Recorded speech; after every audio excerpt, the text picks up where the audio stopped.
Okay, so sa tagal ng panahon na aking pag-aaral sa mundo ng trading at hanggang ngayon nag-aaral ako, hanggang ngayon nagbabasa ako ng libro sa trading man or outside ng trading. Pero before ako pumasok sa mundo ng trading, nagbabasa na rin ako ng libro, marami na akong mga konsepto na inaral, binasa. Pero bakit nga ba ganito ang content natin ngayon? Why you should not read trading books at nagiging waste of time ito. So pakinggan niyo muna why you should not read trading books if you do not have any clear objective. Kung wala kang objective, wala kang tina-target, wala kang goal sa pagbabasa mo ng libro, pwedeng maging or pwedeng hindi maging beneficial sa yung pagbabasa ng libro kasi it is going to be aimless, pwedeng maging random. Ibig sabihin ng random, pwedeng sa book na to may mapulot ka or wala. Kasi nga wala kang sinet na specific na target, wala kang sinet na specific na goal sa pagbabasa ng libro. Ngayon, marami akong libro na nabasa. Marami rin akong pagkakataon na wala akong clear objective. Basta gusto ko lang basahin yung title na to kasi nirekomenda ng ibang tao. Ngayon, yung libro na yung pagtingnan ko, wala akong maalalang lesson. Kasi most of the time, naka-absorb ka ng knowledge. Nabasa mo. Pero without any application, hindi mo siya maaalala. Without any application, yung mga stored knowledge natin, usually yung ating utak ay dinidiscard siya doon sa pinakadulo. Hindi na siya priority kasi hindi mo siya ginagamit araw-araw eh. Para bang, let's say, nung tayo ay high school, no? Ako, hindi ko ginagamit ngayon yung mga tinuro sa akin about sine, cosine, tangent. Hindi ko na maalala yon, Brad. No? Nagbasa ako ng libro noon, may textbook, may sinulat kami exam. Pag ng exam na yun, nalimutan ko na kasi hindi siya practical knowledge. So yung utak ko, in-store siya dun sa kaduluduluhan, hindi siya priority. So ganun din sa pagbabasa ng libro. Without a clear objective, reading book may not be beneficial. Kasi nga, reading with an objective prevents aimless consumption. Ito, aimless consumption of information without any plan for how to use that information effectively, everything is aimless. So, lagi nating titignan, bakit ako nagbabasa ng libro? Ano ba yung goal ko? Ano yung aim ko? Ano yung specific na target? Ano yung gusto kong makuha dun sa libro? No, kunyari, gusto ko pala maging magaling na trader. Siyempre, ang libro mo babasahin ko is about trading. Hindi ako magbabasa ng libro na outside doon sa sineset kong target. Now, reading trading books can be valuable for individuals who have specific goals. So, ito yung aaralin natin ngayon paano tayo magsiset ng specific goals para maging effective yung reading natin. Para ma-absorb natin, ma-consume natin, at maging practical ito, magamit natin in action. So, may nagtanong kasi sa atin ito si Boss Samuel. So, ito, nung nakaraan, nagtanong ako ng recommendation about journal nung Forex ito. Ang recommend yung ng karamihan, Tradezilla. So, i-check ko yan kasi naalala ko to Tradezilla, na-encounter ko na to nung mga nakaraang taon pa nung nilaunch pa lang to ni Umar kasi options trader din siya, stock trader. So, check ko to for Forex. So, ang sabi niya kasi, I hope makapagbigay ka naman ng review sa mga trading books for beginner, intermediate, advanced, and kung pwede, may God mode books. No, yung may prerequisites daw na dapat alam mo kasi hindi maintindihan yung libro kapag wala no.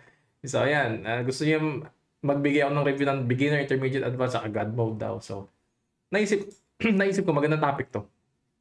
Para i-breakdown ko sa inyo katotohanan sa pagbabasa ng libro. No, lalo na yung mga nag-expect na baka mayroong libro diyan na mabibigyan ako ng konsepto na magiging profitable, consistent talaga ako based sa knowledge na meron sa libro, no? Single book na magpo-provide ng Holy Grail. So, anyway, ito. Ang suggestion ko sa mga naghahanap ng libro for beginner, intermediate, or advanced. Teka, lakihan lang natin ng konti. Yan. So, sa mga beginner kasi, no? Syempre, ang mga libro niyan, yung mga starting, introductory books, how-tos, general concepts. Ito, kaya hindi ako bibigay ng title sa ngayon kasi depende ka sa objective mo. Ano ba yung gusto mong market na pasukin? Stocks, Forex, crypto, o ano ba yan? Kasi most of the time, most probably, meron nang nasulat na libro tungkol doon.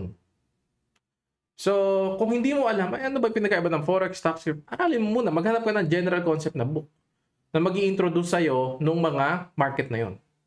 So, that is for beginner. Pwede rin sa beginner is, ano yung beginner-friendly book about technical analysis. So, specific, alam mo yung gusto mong natutunan sa libro. Kung magpo-focus ba yan sa technicals, magpo-focus ba yan sa fundamentals, magpo-focus ba yan sa introduction ng market, paano ba yung Forex, ano yung Forex pairs, magpo-focus doon, meron kang specific target. So next, intermediate. Pag intermediate, tatalon ka lang dyan kapag natutunan mo na itong mga beginner concepts. So, may specific concept ka na hinahanap, specific strategy. Let's say, alam mo nang gusto maging trend follower. Pupunta ka sa mga book about trend following. No, hindi ka na magsisimula ng introduction to stock market kasi alam mo na yun eh. So, parang elementary, tumalong ka na ng high school. So, intermediate books, may specific ka nang hinahanap. Book about Fibonacci, Ichimoku, whatever book man yan.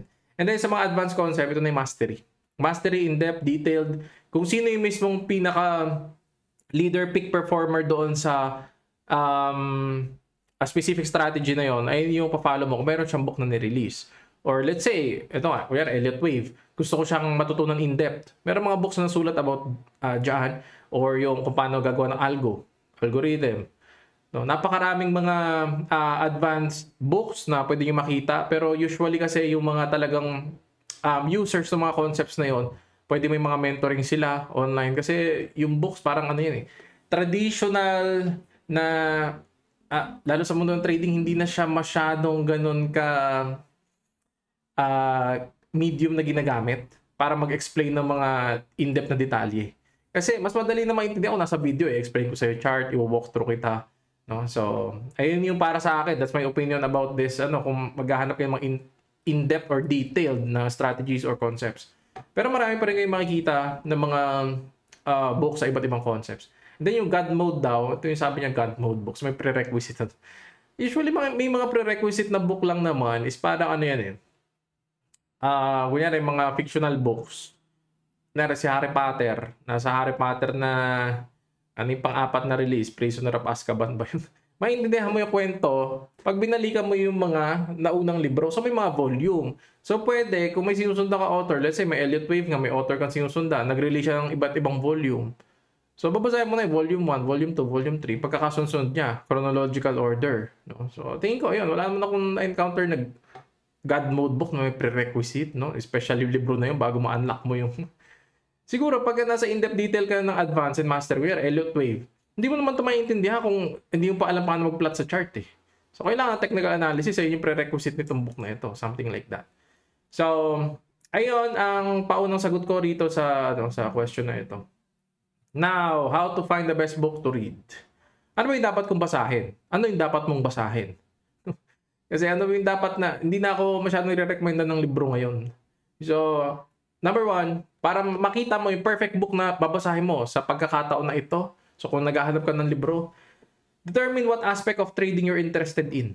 Nasaan ka ba? Beginner ka ba? Intermediate ka ba? Advanced ka ba? Is it about stocks? US stocks? Philippine stocks? About forex ba yan? Forex pairs? About metals? About index?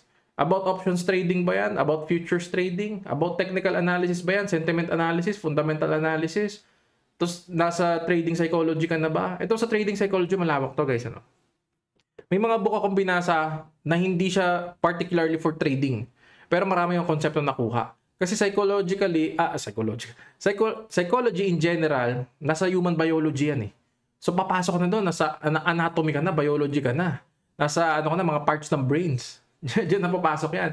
Hindi lang siya concentrated sa mismong trading. Pero pag kumuha ka ng concept, nagbasa ka ng libro, makikita mo na mailalagay mo sa trading, may apply mo sa'yo.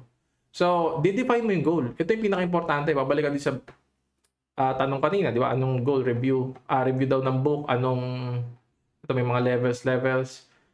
Kung intermediate ka na nga, ano yung specific concept? Kasi ganito, pwede ako mag-recommenda sa inyo. Okay, basahin nyo itong libro na to. Kunyari, ito. Trade Like a Stock Market Wizard. Ang hinahanap mong libro, kunyari, scalping. Pwedeng hindi maging beneficial sa ito. Kunyari, part ng libro na to, out of 100% na content ng book, magagamit mo yung 5%. Pero yung 95%, waste of time sa'yo yun. Hindi beneficial kasi scalping yung gusto mo. So, much better, okay, ang kailangan kong libro kasi gusto kong strategy scalping, babasa ka ng scalping.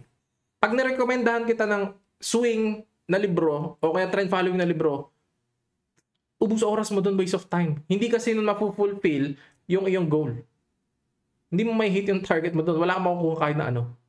So, pag nirekomenda ko naman sa'yo, technical analysis book, ang gusto mo palang methodology is fundamentals. Gusto mo palang sundan si Warren Buffett. Hindi beneficial sa yung technical analysis na book. That's why, hindi ako magre-recommend ng review kasi iba-iba tayo. Iba-iba tayo ng pangangailangan. And meron akong librong binasa, kunyari, The Art of Super Performance, kung paano natin ma-unlock yung peak performance natin. Binasa ko yung libro na yon kasi gusto kong maintindihan yung flow. Ano yung process ng flow, paano ako papasok dun sa flow na yon. Eh kung newbie ka, babasahin mo yung book na yon, wala ka pang sistema, wala ka pang experience sa market, paano ka papasok sa flow without those things? No, hindi ma-apply. So, ayun yung point ko dito sa video na ito. No? Kung bakit hindi kayo dapat magbasa basta-basta ng trading books o any book na wala kayong objective. So, para makita mo yung pinakamagandang book, ano ba yung currently nasa sitwasyon mo? We always have to think like an entrepreneur. Trading is a business. Ayun dapat nating tingnan. And tayo, entrepreneur tayo, negosyante tayo. Yung mga entrepreneur, lagi kaya nagkaroon ng entrepreneur, they're problem solvers. Pag may problema, sasagutin mo, susolusyonan mo. So, may problema ka sa trading. Anong aspeto ng trading problema mo? Mababa yung edge ko, yung win rate ko. Hanap ka ng additional concepts. Ano yung concepts mo? Based on price action ba? Basa ka ng book about price action. Kuha ka ng konsepto sa iba. Mag-take ka ng unting-unting mga golden nugget, i-combine mo, tingnan mo kung in action ba ay nag-i-improve ka. No? So, that's how you're going to find your best book kasi. Ito nga, my assignment is different from your assignment. Pag binigay sa akin yung market na problema ngayon is about risk management. Sa risk management ko, hindi ko makuha yung target. Ang gusto ko 5%. Eh, ang nakukuha ka lang 1%. Mababa. Ano ba yung pwede kong gawin para makapag-adjust ako ng risk-reward ratio? Pwede nga, ito marami na nag-explain din sa YouTube, kahit sa libro, or kahit hindi ka na magbasa sa libro. Pero yung general na direction na tinuturo ko na yun, pwede yung gamitin kapag ka nag-aaral kayo sa YouTube, nag-aaral kayo sa Google. Lahat ng mga konsepto na lagi may objective. Bakit ka magbabasa ng video sa YouTube about trend following kung gusto mo scalping? No? Majority of the time, masasayang na yung oras mo. Kasi nga, pwedeng, kunyari, nanood ka ng 30-minute video, pwedeng meron kang isang concept doon na makuha. No? So, beneficial pa rin naman. Pero hindi siya maging beneficial yung iba pang tinuturo. Kasi hindi naman siya specifically for scalping.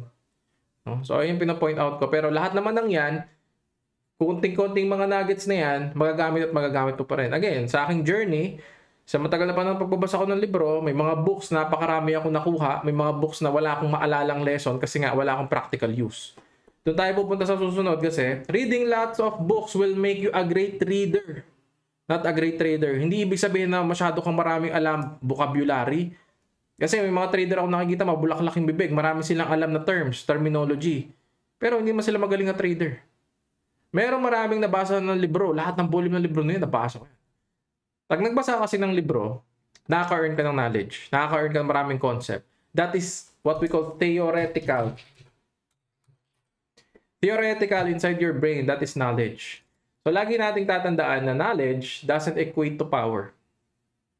Knowledge plus action is equal to power. So, theoretical plus practical or practice, may action tayo. So, hindi lang puro theory. Pwedeng marami ka alam na konsepto, hindi mo na ma-apply sa trading. Magaling ka sa technical, sa isip mo, pero hindi ma-apply sa trading. Doesn't matter. So, sabi nga ito, I think Napoleon Hill galing ito eh. Knowledge is only potential power. It becomes power only when and if it is organized into definite plans of action and directed to a definite end. Ito yung tatandaan natin about knowledge. So, meron kang sasakyan. Yung sasakyan may gasolina. Pagpalagay mo yung analogy, ikaw yung sasakyan. And yung mga binasa mong libro, yung knowledge na meron ka ngayon, ay yung gasolina. Tingin mo ba pag hindi umaandar yung sasakyan, magagamit yung gasolina? Hindi naman magagamit, hindi naman babawasan yung gasolina mo pag hindi tumatakbo yung sasakyan. So, kailangan mong patakbuhin. That's why you need action para gumana yung knowledge mo. Ayan yung sinasabi ko kanina. Kunyari, isipin nyo high school kayo or college kayo. Meron kayong mga natutunan noon na ginamit nyo sa exam, sinaulo nyong mabuti para pumasa kayo sa eskwelahan, para makapagtapos kayo, para magka-diploma kayo. Pero hindi nyo na maalala ngayon. Kasi nga yung brain natin, ang tendency niyan, para hindi siya mag-overload, kung ano yung hindi mo naman ginagamit, ilalagay niya, i-store niya doon sa pang long-term memory mo. Yung iba, nabubura na. No, parang sa computer din, hindi mo na priority, hindi mo ginagamit araw-araw, aanin pa natin itong knowledge na to. Basic math. Addition, subtraction, multiplication, division, gamit na gamit mo yan. Araw-araw mong ina-apply yan eh. Yung English, araw-araw na ina-apply mo yan eh. Pero meron tayong mga pinag-aralan noon na hindi mo ina-apply ngayon, nabura na sa isipan mo. Kasi lahat nga knowledge is only potential power. That's why, when you're reading a book, babalik tayo dun sa unahan. Always be sure na magbabasa ka ng book with a clear objective in your mind. May specific goal ka. Meron ka specific na gusto mong matutunan. Mag-step by step kayo. Kunyari, general concept book. Sir, wala naman kasi talaga akong alam sa trading. O mag-search ka muna. How to trade stock market in the Philippines. Anong book? So bagay, kahit wala ngang book sa YouTube, bagay, matututunan yan. O kaya, Introduction to Technical Analysis. No, hanap ka, mayroong mga books niyan. And then, pwede ka mag-search ito, General Concepts, Stock Market Wizard. Tama nga ba ako? Yun, Market Wizards pala, maraming mga volume niyan. Ito yung mga interview sa iba't ibang mga profitable na mga traders. Yung mga nasa peak performer ng industry, nung araw. Ngayon, marami na tayong mapapanood din sa YouTube niyan. Mga nag-share ng concepts nila. So, doon ka magsimula. Tapos, makikita mo doon, may mag-i-introduce sa'yo. Kunyari, may isang in-interview doon sa book. Nag-introduce siya na ito yung concept na ginagamit ko kaya ako nakapag 100% in 1 year. Gumamit ako ng trend following concept. Eh, nakita mo yung trend following. Pag trend following pala, hindi masyadong kailangan tutok or yung screen time mo, konti lang. Kasi nagtatrabaho ko pwede itong part-time strategy na to sa akin. Ngayon, nakuha mo, trend following. Papasok kasi dito sa intermediate. Specific concept ka ni. O trend following. May book about yung mga turtle traders. O introduce nila. Ito pala, gumagamit sila ng MA. O babacktest mo na yon, strategy na yon. Pag mayroon ka ng action na ginagawa, kinukonsumo mo yung knowledge na yun. Para again, gasolina sa sasakyan. Kinukonsumo mo, lagay ka ng action, ng steps. So knowledge, hindi na siya potential power. Naging power na talaga siya kasi meron tayong action. And then yun, advance. Along the way, ng yung trading journey, matatalo ka. Mananalo ka. Titingnan mo ngayon, bakit ka nanalo? Titingnan mo rin, bakit ka natalo? Ano yung pwede mong i-improve dun sa proseso mo? So, papasok ko ngayon dun sa mga advanced concept. Kaya gusto mo nang gumawa ng algo. O kaya mas gusto mo nang, para nabababaan ka sa edge, gusto mo humanap ng iba pang mga concepts or ideas na pwede mong ilagay dun sa current system mo. Or kung gusto mo, i-breakdown mo na talaga yung sistema mo. Basagin mo yung buong sistema mo. Gumawa ka ng panibago. It's up to you. Pero palagi tayo pupunta na meron tayo laging objective. Clear objective. Again, hindi ako magre-recommenda ng libro kasi pwedeng i-recommend ng libro is useless para sa inyo. My assignment is different from your assignment. So, ang goal nyo, kung gusto nyo humanap ng libro, gusto nyo humanap ng learning material, sa tanong mo sarili mo, ano ang gusto kong matutunan? Anong objective yung mayroon ako? So, ayun ang nagre-refine naman sa inyo ng disiplina para hindi kayo maging tamad. Hindi kasi pwede na, eto, isa pa pala. Hindi pwede magbabasa ako ng libro about push-up. Tapos lalaki na yung muscle ko. Hindi ganun. You have to do the thing. Kailangan mo mag-push up. So, pag nagbasa ka ng libro, kumukuha ka ng konsepto. Ano yung proper way to do push-up? Ano yung mga pwede kong reps na gawin? O ano pa yung pwede kong makuha dun sa ano? Ano ba yung benefits ng push-up? Pwede kong makuha yun sa libro eh. Pero yung doing, the thing itself, yung pag-push up mismo, kailangan mong gawin yun. Kailangan mag-apply ng action. And yung iba kasi, baka iniisip nyo, ay basta pag nagbasa ka ng libro, magiging genius ako. No. You have to do the thing every day. The right things every day. The process every day. Action. No, mas mahalaga yung action kaysa theory. Pero hindi ko sinasabi na undervalue natin yung theory at wag na nating pag-isipan pa yung theory na yan. Magsisimula ang lahat sa planning. So yung planning na yun, magsisimula lahat yung sa pagkuha mo ng concept theory, absorption, consumption ng lahat ng materials na yun, and then gagawa mo ng definite plans of action, and then yun, act, execute every day. So ganyan ko ginagawa ngayon ng aking sistema, and hopefully kahit paano, meron akong naiambag sa inyo at sa inyong trading journey. So, ayun lang at good luck sa inyong pag-trade. At may God guide us on our trading journey. Salamat sa inyong lahat guys and God bless.